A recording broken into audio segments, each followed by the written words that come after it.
그래서 우리가 우리 삶의 자리에서 항상 우리가 있다면 성도로 살아갈 때는 우리 인생에 두 가지가 옵니다. 따라합시다. 그 유혹, 연단. 유혹과 사단의 유혹과 하나님의 훈련은 항상 우리에게 있습니다. 그래서 이런 이제 어려움 오면 사실 사단은 우리에게 어떻게 역사하겠습니까? 우리에게 왜 그 부정적인 생각이 드는 거죠. 불평하게 된다는 불평. 그 불평하고 싶은 마음이 생기죠. 그게 왜 그럴까요? 그 어디서 옵니까? 그게 사단의 유혹이죠.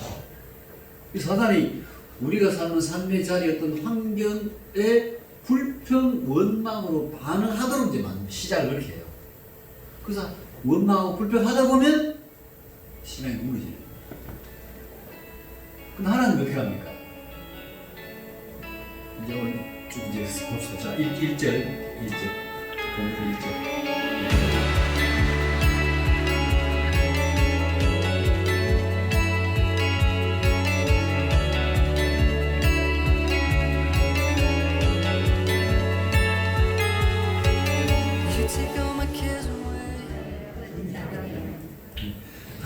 당시 성도들의 상황을 설명할 때 당시 성도들을 흩어진 나그네 이렇게 말합니다.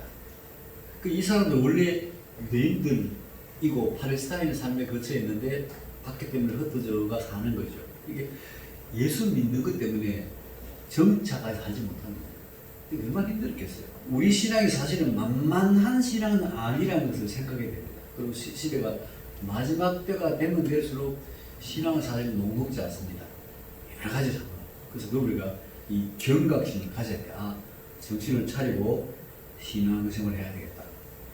그 경각심을 차리지 않으면 나도 알지 못하는 사이에 신앙이 무너집니다.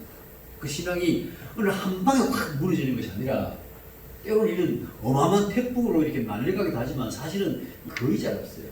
근데 조금씩 한 마디 불평, 두 마디 불평, 세 마디 원망 이러다가 무너지는 거거든요. 이런 어려움이 올 때 정신을 차릴 것이 필요해요. 따로 정신을 차립시다. 정신을 차리자 말은 뭔 말인가 하면 지금 나는 어떤 상태인가. 저 사람이 나한테 왜 이래? 나라고 왜 이러지? 이거 왜 이래? 이런 거는 잘 아는데 지금 나는 어떤 상태일까? 이 생각 잘 안 해요. 항상 어떤 외부의 상황이 복잡하게 벌어질 때 사람은 자꾸 거기에 빠져들기 쉬운데 그보다 중요한 것은 나일 거죠. 그리고 어떻게 큰 일이 생겼다. 근데 내가 큰 일일 줄 능력이 안 돼. 그러니까 내가 어떤 존재인지도 생각지도 않고 큰 일이 생겨서 내가 훅 달려들다가 어떻게 됩니까? 일도 처리 못하고 내가 다치는 일이 생겨요. 그래서 우리가 오랫동안 나는 누구인가에 대해서 말씀을 들었잖아요. 난 누구라고요? 하나님의 자녀, 하나님을 닮은, 하나님이 평생 나를 돌보시는 그런 존재, 위대한 존재라는 거예요. 그런데 그런 존재에 내가 어떻게 사는가 이걸 점검하는 거예요. 베드로 목사님 여러 가지 시험으로 말하면 여기서 이제 시험은 사실은 이게 유혹이 아닙니다. 요게 베드로 목사에서는 나는 이제 하나님이 훈련을 통해서 고학년으로 성진시키기 위해서 성숙시키기 위한 훈련이라고. 하지만 지금 당시 성도들에게 하나님이 너희들에게 앞으로 하나님이 너희들의 신앙을 성숙시키려고 여러 가지 훈련을 할 거야 그 얘기죠. 처음에 딱 그 문제를 딱 맞닥뜨리면 제일 먼저는 어떻게 생각해요? 뭐가 있습니까? 이거 문제가 딱 생기면 제일 먼저는 근심이 옵니다. 그렇지만 그 근심이 오래 가면 안 돼요. 뭐라 그러면 이렇게 잠깐 근심하지만 그 다음 왜요? 오히려 크게 기뻐한다는 거예요. 이걸 잘 이해되는데 똑같은 문제인데 그 문제가 우리에게 근심도 주고 기쁨도 준다는 겁니다. 어느 거 하시랍니까 여러분? 어느 거 선택하셔야 돼요? 뭐 기쁨 붙들어야죠. 근데 그게 쉬운 게 아니에요. 그게 이제 신앙이 필요한 겁니다. 신앙이 없는 사람은 그게 안 됩니다. 문제고 문제지 그거 무슨 기쁨이냐는 거죠. 일단 문제를 해결하고 나서 그 다음에 기쁨, 그 다음 기뻐하는 지금은 기뻐 못하는 거예요. 그 차이예요. 모든 사람은 문제가 오면 걱정을 합니다. 누가 똑같아요. 근데 그 걱정을 그 문제가 끝날 때까지 걱정을 붙들고 있느냐, 그 문제가 끝나야 걱정이 끝나느냐, 아니면 걱정이 있음에도 걱정을 끝내는 그게 신앙의 차이입니다. 성도들이 이 땅에 살아가다가 어떤 문제가 생기면 그 문제가 왔을 때는 누구나 인간이기 때문에 문제 꽂아가지고 감사하면 이게 잘 안 된다는 거죠. 문제가 오면 누구나 잠깐 근심하지만 바로 크게 기뻐해야 될 이유를 여기 설명하고 있는데, 첫째는 우리를 거듭나게 해서 산소망 있게 하십니다. 이 거듭났다면 예수 믿는다는 거죠. 성도라는 얘기죠. 성도인데 성도가 산소망이 있어야 문제가 올 때 잠깐 근심하지만 크게 기뻐한다는 거예요. 하나님을 인한 성도에게 산소망이 없으면, 산소망이 없는 사람은 성도를 할지라도 문제가 왔을 때 근심에서 벗어날 수가 없다는 거예요. 그 사람은 문제가 끝나야 걱정이 끝나는 거예요. 근데 문제가 있음에도 아직도 끝나지 않았음에도 크게 기뻐하며 살 수 있는, 그 근심 속에서 기뻐할 수 있는 비결은 내가 하나님의 자녀지, 성도지. 그러면서 나에게 소망이, 산소망이 있어야 돼. 그 산소망이 뭔가 하니까 4절은 썩지 않고 더럽지 않고 취하지 않는 유업이에요.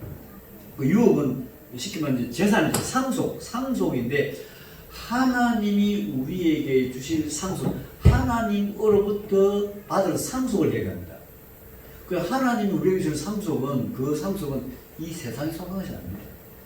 그것과는 별개로 이게 뭘 얘기합니까? 우리가 성도 있다고 살다가 어떤 문제가 보닥치면 그것 때문에 돈도 들고 힘도 들지만 그것과 별개로 앞으로 그것을 감당하기 위해서 내가 힘이 많이 들겠지만 그 별개로 내게는 하나님으로부터 받을 유산이 있지, 내가 하나님 상속자지, 그런 상속자면 이런 것쯤에 따라서 이런 것쯤이야 감당해야지, 이게 돼. 그러면서 이것을 감당할, 이것을 내가 넉넉히 감당해야지 하는 그 감당할 그것을 기쁨을 갖는다는 거예요. 그래서 5절에 보니까 너희는 말세에 나타나기로 예비하신 구원을 얻기 위하여 믿음으로 말미암아 하나님의 능력으로 보호하심을 받았다. 이 말은 이게 보호하는 말이, 보호하심이란 말이 군사용어입니다. 헬라어로 군사용어고 문법적으로는 계속 보호한다 이런 뜻이야. 과거에도 보호했고 지금도 보호하고 있고 앞으로도 보호하고 있을 것이다. 확실하게 보호하겠다는 겁니다.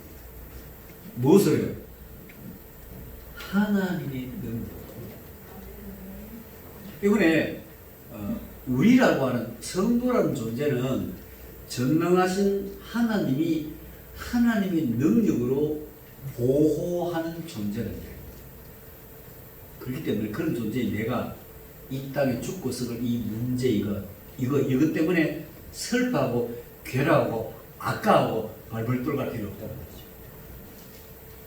하나님의 자녀로서 하나님을 위해서 해야 될 일을 일끌 주심을 감사하고 이거 넉넉히 그냥 기쁨을 감당, 이게 베드로 그걸 얘기하는 거죠.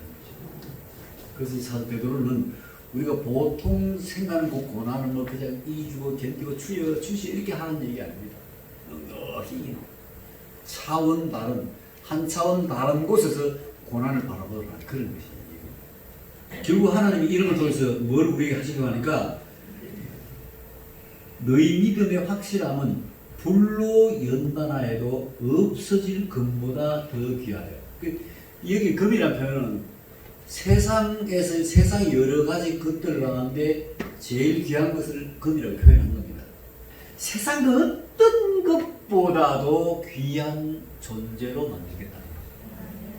이 지구를 다 줘, 모든 지구에 있는 모든 돈을 다 합쳐도 그것과 비교할 수 없는 그런 가치 있는 신앙인을 만들겠다. 그리스도 나타나실 때 이게 뭡니까? 마지막 때잖아요. 마지막 때 칭찬과 영광과 존귀. 사실 이 칭찬, 영광, 존귀는 우리의 선이 아니라 사실은 하나님의 선인 겁니다. 하나님에게 영광과 존귀를 돌릴 때 쓰는 거죠. 근데 여기서 베드로 목사님이 우리에게 씁니다. 너희들이 주님 앞에 섰을 때 칭찬과 존귀와 영광을 받는 존재, 그 어떤 존재겠습니까? 주 앞에 섰을 때 칭찬과 존귀를 받게 하신다. 참 송구하지만은 그게 목적이에요. 그런 목적을 두고 우리를 훈련시키시는데 힘들다 어렵다 이건 좀 그렇잖아요. 여러분들이 교회 일이나 또 나라 일이나 나라의 코로나 우리에게 태풍에도 이런 개인적으로 있는 일들이나 그런 그 어려움에 주눅 들지 말고 감사함으로 잘 이겨내셔서 주님이 목적하시는 금보다 귀한 믿음으로 잘 연단되어서 주 앞에 설 때 칭찬과 존귀 영광하는 그런 멋진 믿음의 주인공이 다 되시기를 주의 이름으로 축원드립니다.